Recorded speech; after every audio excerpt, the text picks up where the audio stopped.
ማን ነው ልቦናችንን ያደነደነብን? እየሰማን እንዳልሰማን እያነበብን እንዳላነበብን ተአምራቱን እያየን እንዳንገነዘብ ያደረገው የአጋንንት መንፈስ፣ የሰይጣን መንፈስ፣ የምቀኝነት መንፈስ፣ የአድመኝነት መንፈስ፣ የዘረኝነት መንፈስ፣ የመለያየት መንፈስ፣ የራስ ወዳድነት መንፈስ፣ የስግብግብነት መንፈስ ያ ነው ብላችን ላይ አድሮ ዛሬ ምስቅልቅላችን እንዲወጣ የሆነው በዚህ ምክንያት ነው። ስለዚህ ቀኒቷና ሰዓቲቷ ዛሬ ናት። የመዳን ቀን እኮ ዛሬ ነው ወገኔ። ዛሬ እኛም እዚህ እንድንመጣ እናንተም እንዲህ እንድትሰበሰቡ ያደረገው እግዚአብሔር ፈቅዶ አይደለም እንዴ? እግዚአብሔር ፈቅዶልን አይደለም እንዴ? ስለዚህ የመዳን ቀን ዛሬ ነው። እግዚአብሔር እየነገረን ነው ያለው። እንመለስ፣ እንመለስ። እግዚአብሔር በቃችሁ ይበለን። እኛ በዚህ ያለነው ሰዎች እንናገራለን። የምንናገረውን ግን ተግባራዊ አናደርግም። ችግራችን ይሄ ነው። ምልክት እናሳያለን፣ በምልክቱ ግን አናምንም። የመዳን መድኃኒት ነው ብለን መጎናጸፊያ እንለብሳለን። የቀድሞ አባቶቻችን እኮ እናቶቻችን ጽኑ እምነት ስለነበራቸው ኢየሱስ ክርስቶስ ሲሄድም ይከተሉታል። የታመሙት ልብሱን ይነካሉ፣ ይድናሉ። ጥላው ሲያርፍባቸው ይድናሉ። እምነት አላቸውና እናሳምናለን የምንልም እምነት የለንም። እናምናለን የምንልም እምነት የለንም። እውርን መምራት ይችላል ወገኔ። ተያይዞ ገደል ነው። በአሁኑ ሰዓት ሁሉም ያለው ይመስለዋል እንጂ ሁሉም እውር ነው። እውር ሆነን ነው ያለነው። ግን እግዚአብሔር ይመጣል፣ እግዚአብሔር ይፈርዳል። ዓለም በሚያልፍበት ሰዓት እግዚአብሔር በግልጽ ይመጣል። ዛሬ ግን ቅድም እንዳልኩኝ በተለያየ መልኩ እግዚአብሔር ይመጣል። እየመጣም ነውና ያለው ሁላችንም ንስሐ እንግባ፣ ሁላችንም እንመለስ፣ ሁላችንም ከእግዚአብሔር ጋር እንታረቅ። ያመጣውን ያሳየንን ጅራፍ እንዲመልስልን ሰው እንሁን። ሰው የእግዚአብሔር ሰው እንሁን። የእግዚአብሔር ሰው የሆነ የእግዚአብሔርን መንግስት ይወርሳል። ሰው ያልሆነ ግን የእግዚአብሔርን መንግስት መውረስ አይችልም። እግዚአብሔር ሰውን እንፍጠር ነው ያለው። ስለዚህ የረከሰ ሰውነታችን ወደ ቅድስና እንዲመለስ ንስሐ እንግባ። እግዚአብሔር በቃችሁ እንዲለን ወደ እግዚአብሔር እንመለስ ወገኖቼ። ሰዓቲቷና ቀኒቷን አታውቁምና ተዘጋጅታችሁ ኑሩ ቆዩ ተብለናል። ዝግጅታችን ምን ይመስላል? እግዚአብሔር ማስተዋሉን ይስጠን። አይምሮ ላለው ሰው ለሚያስተውል ሰው አንዲት ቃል ትበቃዋለች። ጆሮ ዳባ ልበስላልና ልቦናው ለደነደነ ግን 24 ሰዓት ቢነገረው ምን ይረባዋል? እግዚአብሔር ግን ቅድም እንዳልኩኝ በመላእክቱ በጻድቃኑ በሰማዕታቱ በእናቱ በሰጣቸው ቃል ኪዳን መሰረት እኛን እያስተማረን ነው ያለው። አድርግ የምንለውን ሁሉ እግዚአብሔር እያደረገ ነው ያለው። ፈጽም ስንለው ሁሉን ነገር እየፈጸመ ነው ያለው። እግዚአብሔር ዛሬም እምቢ አላለንም። እኛንን እምቢ እያልን ያለነው እየተቸገርን ወደ ኋላ የምንጎተተው እኛን እየተቸገርን። ስለዚህ ወገኖቼ ሆይ ጊዜው ሰዓቱ ስላበቃ እያበቃም ብዙ ምልክቶችን እያየንም ስለሆነ ሁላችንም ከማስመሰል ኑሮ እንመለስ። አስመሳዮች አንሁን። በማስመሰል የእግዚአብሔርን መንግስት መውረስ አንችልም። በመሆን ነው የእግዚአብሔር መንግስት የሚወረሰው፣ ሆኖ በመገኘት ነው። ሁላችንም አባቶች ወንድሞች የተባልንም ሆነን አባት ሆነን መገኘት ነው ያለብን። አባት ሆነን ትክክለኛ ቅዱስ ጴጥሮስን ሆነን ትክክለኛ ሐዋርያ ሆነን በቤተ መቅደሱ ውስጥ የምንነግደው ይብቃን። በቤተ መቅደሱ ውስጥ የምንሸጠው ይብቃን። ስግብግብነቱ ይብቃን። በሽታ ላይ በሽታ ጨምረን ከነበሽታችን የምንሄደው ያለ ታሪክ ይወቅሰናል። ኦርቶዶክሳዊ ተዋህዶ ቤተ ክርስቲያናችን ዛሬ እኛ ልንሰበሰብባት የቻልነው እንዲህ አምሮብን ልንገኝ የቻልነው እኮ አባቶቻችን በጸሎት በጾም በቅድስና ሰማዕትነት ተቀብሎ ስላቆዩልን ነው። እነሱ የሰጡንን እኮ ነው ዛሬ እኛ የምንዝናናባት፣ የምንለብስባት፣ የምንሰርቅባት፣ የምንዋሽባት፣ ዘረኝነትን የምናከናውንባት፣ ራስ ወዳድን የምናደርግባት። አባቶቻችን እችን ተዋህዶ ቤተክርስቲያን ስላስተላለፉልን እኮ ነው። እኛ ዛሬ እያደረግን ያለነውን አላስፈላጊ ድርጊቶችን ወደ ኋላ ትተን እሱን እርግፍ አድርገን ትተን አባቶች የሰሩትን እናቶቻችን የሰሩትን የቅድስና ስራ ሰርተን ለመጪው ትውልድ ልናስተላልፍ ይገባናል። ለልጆቻችን ለመጪው ታሪክ ልናስተላልፍ ይገባናል። አለበለዚያ ታሪክ ይወቅሰናል ወገኔ፣ ታሪክ ይወቅሰናል። አሁን ከ15 ቀን በኋላ እንደምንማረው ጌታ በምሳሌ እንደነገረው ለአንዱ 2 ለአንዱ 5 ለአንዱ 1 ሰጠ። መንፈስ ቅዱስ የቀረበበት ነግዶ አትርፎ ሰጠ። መክሊት ነው የተሰጠን። መክሊት ነው፣ የኔ ስልጣን መክሊት ነው። መክሊት ነው የተሰጠኝ ለኔ እረኝነት። መክሊትን በአግባቡ ሰርቼ ላተርፍ ይገባኛል። በመጨረሻ ሰዓት በሚመጣበት ሰዓት በሚሄድበት ሰዓት መልካሙን ዋጋ ላገኝበት ይገባኛል። አንተ ብሩክ ወደ እኔና ሊለኝ ይገባል ጌታ እንጂ በግራ አቁሞ አንተ ርጉም ከኔ ወገድ ሊለኝ አይገባም። ስለዚህ ከኔ የሚጠበቀው መልካም እረኝነት፣ መልካም አባትነት፣ መልካም ክህነት፣ መልካም አገልጋይነት፣ መልካም የቤተ መቅደስ ጠባቂነት ከኔ የሚጠበቀው። የእስራኤላውያን በጎች እረኛቸውን ያውቃሉ። እረኛው ሲሄድ ይከተሉታል። እረኛው በጎቹን ያውቀዋል። የሚበላ በሚያስፈልግበት ሰዓት ለምለም ሳር ወዳለበት ይሄዳል፣ ይቆማል፣ ሳሩን ይበላሉ። ሰዓቱን ያውቃል። የሚጠጡት ነገር ሲያስፈልጋቸው ውሃ ወዳለበት ይሄዳል። ስለሚከተሉት ውሃ ባለበት ቦታ ይቆማል፣ ውሃውን ይጠጣሉ። እረኛውም በጎቹን ለይቶ ያውቃል፣ በጎቹም እረኛቸውን ያውቃሉ። አሁን ያለበት ጊዜ ግን የተለያየ ነው። ተገላቢጦሽ በጎች ፊት ነው የሚሄዱት፣ እረኛ ከኋላ ነው የሚከተለው። አይደለም እንዴ? ከሀገር ቤት የመጣ ነው። በአሁኑ ሰዓት ወደ ገጠር ወጣ ስንል በጎች ፊት ነው የሚሄዱት፣ ወይም ከብት ፊት ነው የሚሄዱት። እንስሳ ጅራፍ ይዘው ከኋላ ነው የሚከተለው። ስለዚህ እረኛውን እየመራ ያለው ማን ነው ማለት ነው? በጉ ነው፣ እንስሳው ነው ማለት ነው። አሁን ያለንበት ወቅት ይሆናል አባቶች። ምእመናን ወገኖቻችን የሚበጃቸውን ለይተው አውቀውታል።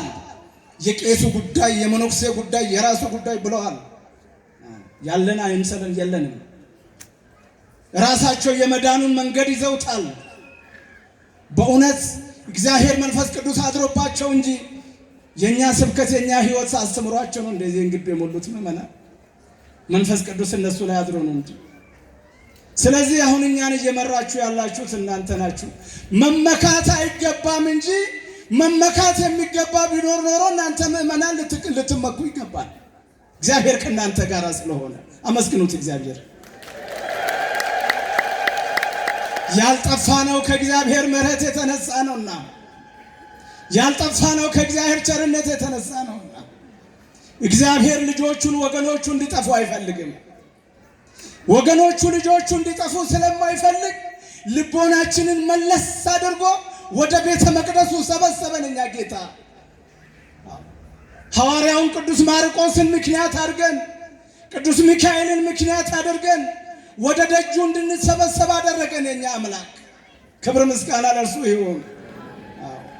ስለዚህ ይሄን ላደረገልን አምላክ ክብር ምስጋና ይግባው። መመካት ያለብን እኛ ነን። አምነው የነበሩ የካዱ ሕዝበ እግዚአብሔር የነበሩ አሕዛብ የሆኑ መንፈስ ቅዱስ የራቃቸው ብዙ ሰዎች ሄደውብናል። ብዙዎች በጎች ከበረት ጠፍተውብናል። ብዙዎች የቤተ ክርስቲያን ልጆች ኮብልለው ሄደዋል። እረኛ አጥተው፣ አርአያ አጥተው፣ ምሳሌ አጥተው፣ ሁሉም ሻጭ ለዋጭ ስለሆነ፣ ሁሉም ነጋዴ ስለሆነ፣ ሁሉም ምድራዊ ስለሆነ፣ ሰማያዊ መንገድ የሚያሳያቸው ስለጠፋ ሁሉም ሄደዋል። እኛ ላለነው ግን እዚህ ያለንና እግዚአብሔር ለሁላችንም እስከ መጨረሻይቷ ሰዓት ድረስ የጸናን ያደርገን። እስከ መጨረሻ የጸና ይድናልና፣ እስከ መጨረሻይቷ ሰዓት የጸና ይድናል ተብሏል። እግዚአብሔር ማስተዋሉን ይስጠን። አንድ መልእክት ላስተላልፍ ነው። ከኔ ጋር ናቸው ወገኖቼ? ዛሬ ቅዱስ ማርቆስን ዕለተ ሰንበትን ምክንያት አድርገን እዚህ ቦታ ላይ የተገኘነው የዓለም አባት፣ የዓለም አማላጅ፣ የዓለም አለኝታ፣ ፈጥኖ ደራሽ የሆኑት አባታችን ጻድቁ አቡነ ተክለ ሃይማኖትን ከፊት ለፊታችን አስቀድመን እሳቸውን ይዘን ነው የመጣ ነው። ዛሬ ተክለ ሃይማኖትን ጻድቁን ብቻም ታውቃችኋላችሁ፣ ተክልዬ እሳቸውን ይዘን ነው የመጣ ነው። እዚህ የተገኘነው ቅድም መምህራችን ፕሮግራሙን የሚመሩት እንዳስተዋወቁን የደብረ ሊባኖስ አቡነ ተክለ ሃይማኖት ገዳም አበምኔት ዋና አስተዳዳሪ አባቶች መነኮሳትና መምህራን መጥተው ተክልዬን ወክለው መጥተዋል። ዛሬ እዚህ ቦታ ላይ በምክንያት ነው። እኔም እሳቸውን ተከትዬ ነው የመጣሁት። አንዳንዴ ስንመጣ ከፊትም ሆኛለሁ፣ ከኋላም ሆኜ ተከትዬ መጥቻለሁ። ደብረ ሊባኖስ ገዳምን የማያውቁ ሰው አለ ብዬ አልገምትም። ታውቃላችሁ አይደል እንዴ? ደብረ ሊባኖስ ገዳምን የማያውቅ ሰው የለም። እንኳን እኛ የኦርቶዶክሳዊት ተዋሕዶ ቤተክርስቲያን ልጆች ይቅርና አሕዛብም ያውቁታል። ለምን?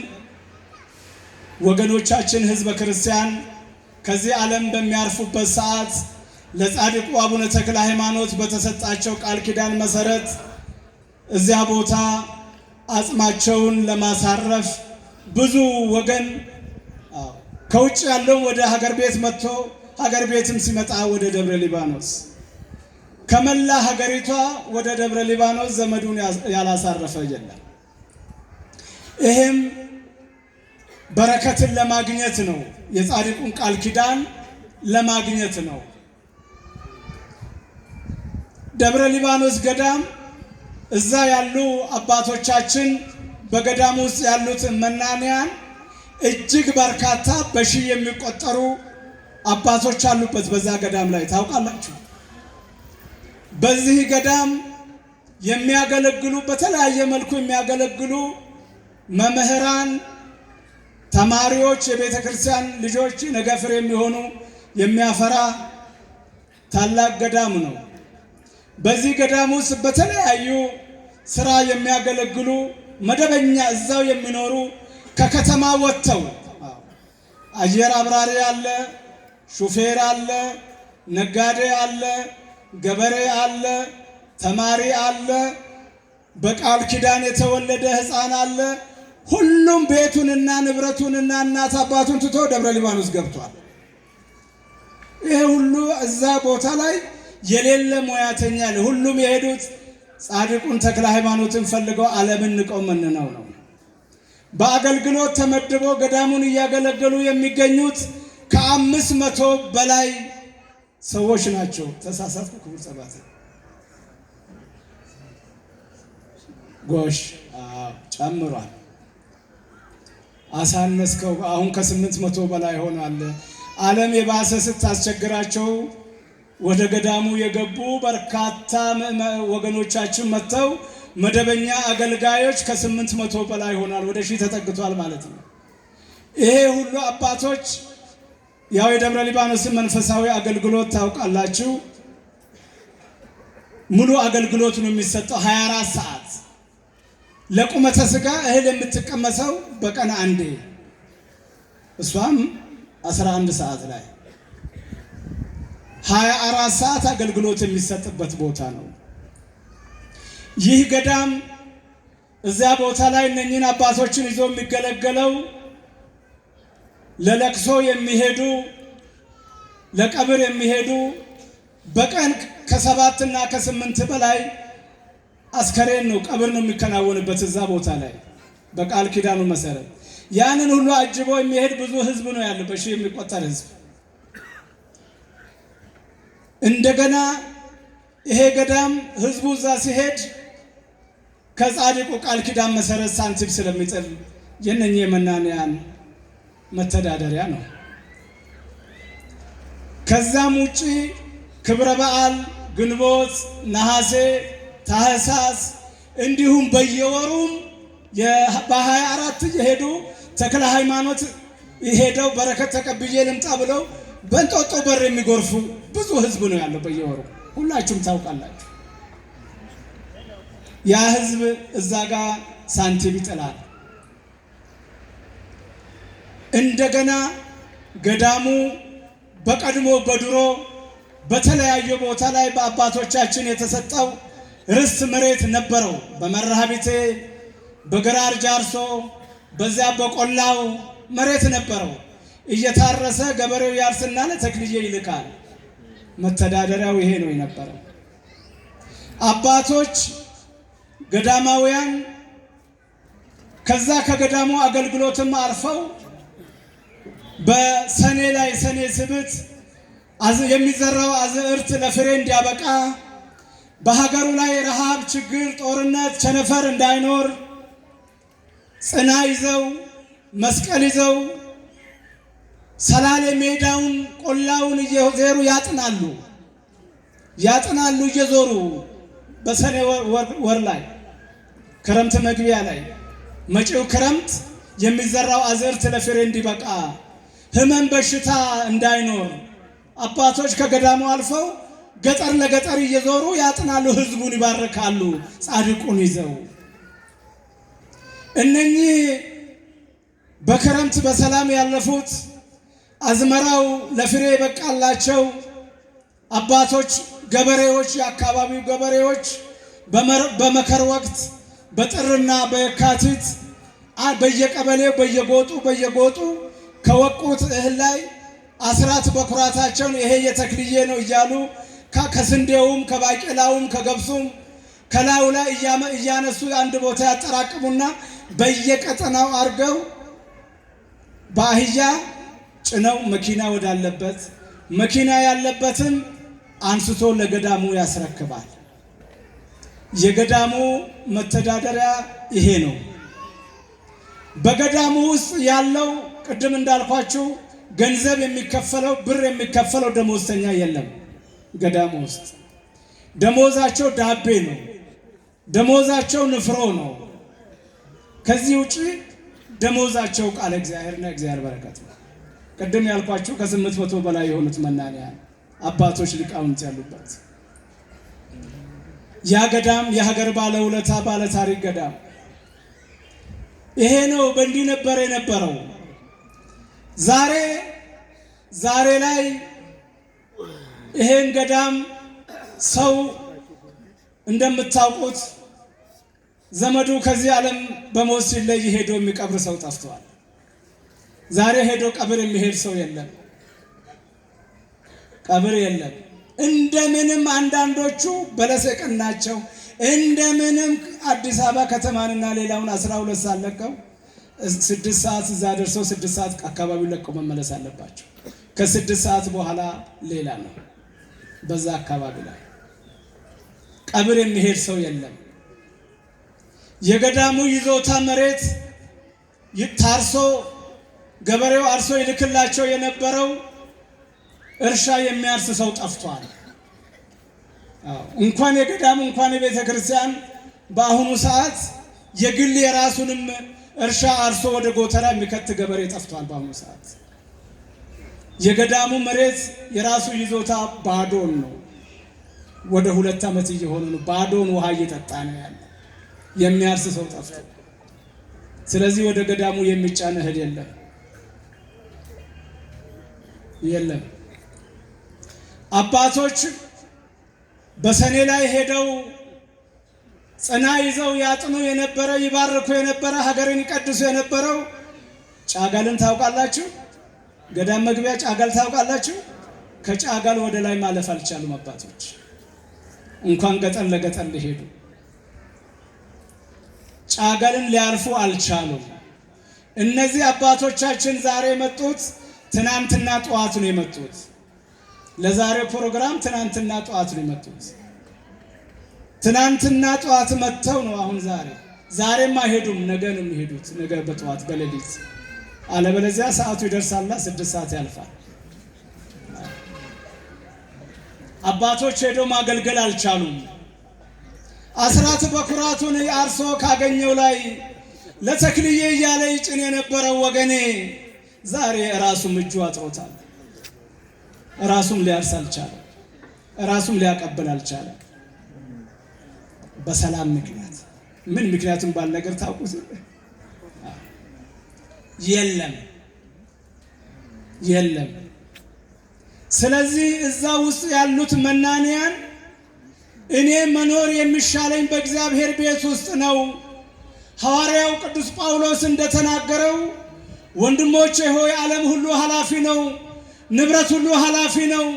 ለኔ የሚበጀኝ ግን የማያልፈውን የእግዚአብሔርን ጽድቅን መውረስ ነው ብለው ይህንን አርአያ አድርገው ተከትለው ወደ ገዳሙ የገቡ መናንያን ወገኖቻችን ይኸው ብቻቸውን ቀርተዋል። ገዳም ውስጥ የሚቀምሱት የላቸው።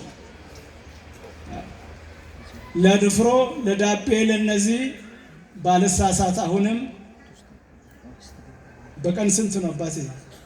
13 ኩንታል በቀን ይነፈራል። ንፍሮ 13 ኩንታል በቀን 13 ሲባዛ በ30 30 ሲባዛ በ12 የእናንተ ድርሻ ይሆን። በቀን 13 ኩንታል ንፍሮ ነበር ከዳቤ ውጪ። ከየት ይምጣ ወገኔ? ተክልዬ የሁላችን አባት የነበሩ የሁላችን አባት ዛሬም ያለነው በሳቸው ጸሎት ነው። ዛሬም ያለነው በሳቸው ጥበቃ ነው። ራሳችን ማራቁታችን ነው ያለነው። በምግባር ብልሹነት ራቁታችን ነን ያለነው። ግን ያለነው በቅዱሳኑ ነው። በነ ተክልዬ፣ በነ ገብረ መንፈስ ቅዱስ፣ በነ ቅዱስ ጊዮርጊስ፣ በቅዱስ ሚካኤል፣ በቅዱስ ገብርኤል ነው ያለነው። የእግዚአብሔር ጥበቃ ስላልተለየን ቅድም እንዳልኩ። ስለዚህ ምንም የሚያደርጉት ግራ ስለገባቸው አባቶቻችን አማራጭ አጡና፣ የገዳም አባቶች አማራጭ አጡና ወደ ቅዱስ ሲኖዶስ ወደ ፓትርያርኩ ድረሱልን ጥሪ አሰሙ። ወደ ጠቅላይ ቤተ ክህነት ማለት ነው።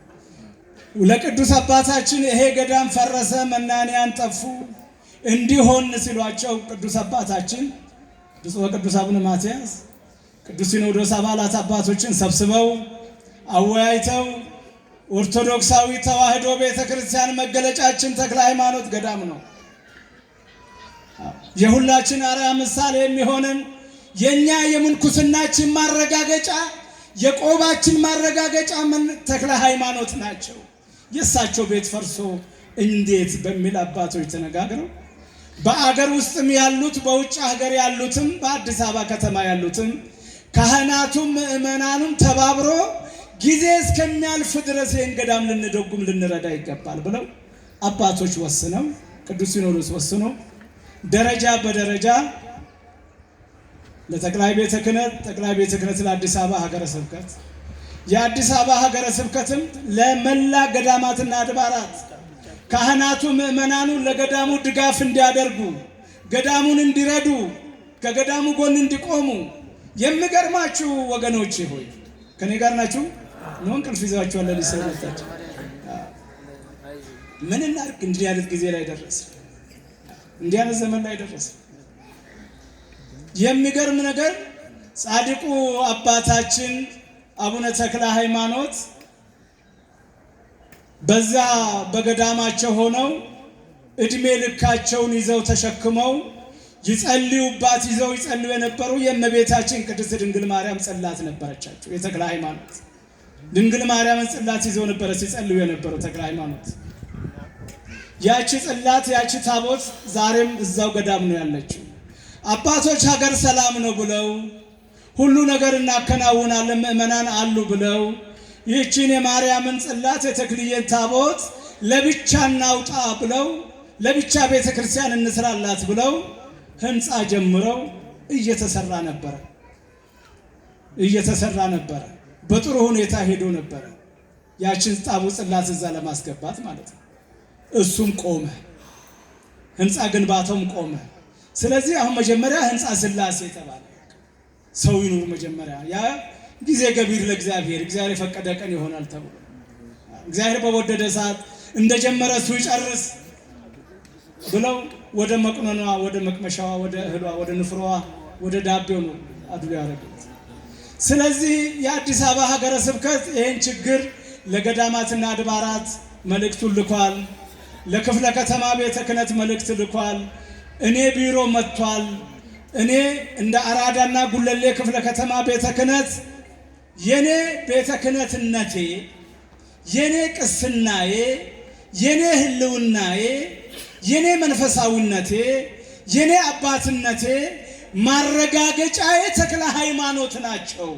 ስለዚህ እንዳይታጎል ሳይሆን ሆኖ በመገኘት ይህንን ገዳም በቀጥታም በተዘዋዋሪም ልንደግፈው ልንረዳው ይገባናል ብለን ፕሮግራም ይዘን በዚህ በሁለቱ ክፍለ ከተማ ሌሎችም ክፍለ ከተሞች እንደዚሁ እንደ ቤተ ክህነት አዲስ አበባ ላይ 7 ክፍለ ከተማ ነው ያለው። በየክፍለ ከተማው ተከፋፍለን ከምእመናን ከበጎ አድራጊ ስለ ተክለ ሃይማኖት እያልን እየለመን ነው ያለነው። እስከ አሁን ድረስ ምእመናን እየተረባረቡ ነው። ክብር ይገባቸዋል።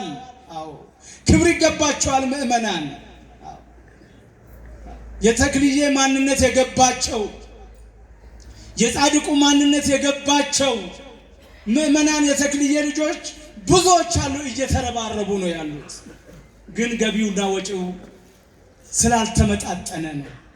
የአሁኑ ሰዓት ወጪ ምን እንደሆነ ሁላችንም በየቤቱ እናውቀዋለን። እንኳን ይሄን ያህል ህዝብ እዛ ገዳም ያለውን አባቶች ወንድሞችን ማኖር ይቀርና በአንድ ቤት ውስጥ 2-3 ሆነን መዋልና ማደር እየቸገረን አይደለም። ሆድ ይፍጀው። የእግዚአብሔር ቸርነት ነው ያለው፣ ደግነቱ እግዚአብሔር። ከተማው ላይ የሚታየውን ቢያስወድደውም ቤት ውስጥ ያለውን ግን በረከት ሰጥቶታል። ዋሻው ዱቄቱ በረከት እኮ አለው፣ ሊጡ በረከት እኮ አለው። አዎ በርበሬው ጨው በረከት እኮ አለው ወገኔ፣ በውድ ብንገዛም። አዎ የእግዚአብሔር ቸርነት አሁንም አልተለየንም። ስለዚህ አባቶቻችን በእንዲህ አይነት መልኩ ዛሬ በዚህ በቅዱስ ማርቆስ ቤተክርስቲያን ለሚሰበሰቡት ምእመናን ስለ ተክለ ሃይማኖት ማንነት ልንገልጽ ይገባናል ብለው አባቶች ይኸው መጥተዋል። በዚህ ብቻ አይደለም፣ በአዲስ አበባ ከተማ በየዕለተ ሰንበቱ እየተንቀሳቀሱ ነው ያሉት ሌሎቹም አድባራት ላይ። ወገኔ እኛ ቄሶች መቼም የተሰጠን ለማኞች ነን አይደለም የምንባለው። ዛሬ ግን ልዩ ለማኞች ነን እኛ፣ ልዩ ለማኝ። ይሄ በየመንገዱ ላይ የተለመደ ለማኞች አይደለንም። የኮንትሮባንድ ነጋዴ ለማኝ አይደለንም እኛ ትክክለኛ ኢትዮጵያዊ ሐዋርያውን ተክለ ሃይማኖትን ይዘን ነው። ተክለ ሃይማኖትን እነዚህ አባቶቻችን ሲመጡ ለበረከት ለየቤቶቻችን የሚሆን መጻሕፍትን፣ ስዕላትን፣ አልባሳትን በትንሽ ሳንቲም ጭምር እየገዛችሁ እንድትወስዱና ገዳሙን እንድትረዱ በሚል ይዘው መጥተዋል። መጽሐፉን መሸጥ ይቻላል፣ መውሰድ ይቻላል። የመጡት መጽሐፍትን እንገራችሁ፣ አድምጡኝ። ገድለ ተክለ ሃይማኖት፣ የተክለ ሃይማኖት ገድል መጽሐፍ፣ የአቡነ ፊልጶስ መጽሐፍ ገድላቸው፣ ገድለ አቡነ ሀብተ ማርያም፣ ድርሳነ ሚካኤል፣ ወንጌለ ዮሐንስ የሰባቱ ቀናት፣ እንደገና ደግሞ ቅድም እንዳልኩኝ የአዋቂና የሕፃናት የሚለበስ ቲሸርት፣ የተለያዩ ጽሑፎች፣ ፖስተሮችና ኩፖኖች ተዘጋጅተዋል። ለእያንዳንዳቸው ዋጋ አላቸው። ከፍተኛው 800፣ አነስተኛው 50 ብር ነው። ስለዚህ ይህንንም በመውሰድ ስለ ተክለ ሃይማኖት፣ ስለ ደብረ ሊባኖስ እያልናችሁ ነው ያለው። ጆሮ ያለው መስማትን ይስማ፣ ጆሮ ያለው መስማትን ይስማ ብለናል። ከዚህም ውጪ ባንክ አለ፣ የባንኩ ቁጥርም አለ እሱ የሚመሩት። ነገር ግን ሌሊት መጥተው ከደብረ ሊባኖስ ገዳም አባቶች መጥተው ጸባቴው ቅዳሴ በመቀደስ በአባቶች ቅዳሴ ተቀድሶ አሁንም ለቡራኬ ለበረከት እዚህ ያሉና የገዳሙ አበምኔት አባታችን ክቡር አባታችን እስቲ እንደው ይሄ ቀረ ወይም ይሄ ነው ብለው የሚያስተላልፉት መልእክት ይኖራልና